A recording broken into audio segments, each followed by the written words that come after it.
dati, hirap akong i-navigate or i-resolve, especially yung mga personal issues ko. After ng session natin, nabigay mo yung mga insights ng Super Genius ko. Ngayon, yung mga limiting belief and mga inner dialogues na yon, it turns out na I can use it as my strength to lead better. Iniiwasan ko talaga to lead kasi I have this limiting belief na hindi ko kayang mag-lead ng tao. Sino ba naman ako para mag-lead, di ba? Sino ba naman ako para sundin nila? And I have this high expectation talaga sa mga leaders na kailangan pag leader ka, perfect, dapat hindi ka nagkakamali.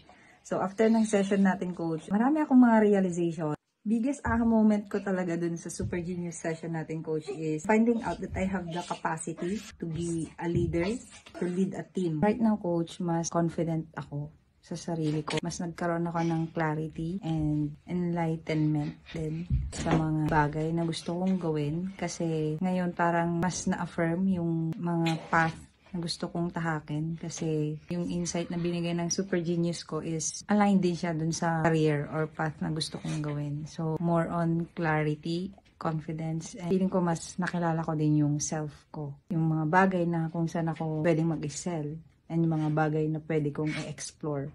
Understanding your super genius is like finding your North Star. Kasi literal na siya yung magiging guide mo eh. The insights provided is not just created ng walang basehan. This is based on your cellular level. Just a session with this, marami kang ma-unlock ng potential na hindi mo akalain na meron ka pala.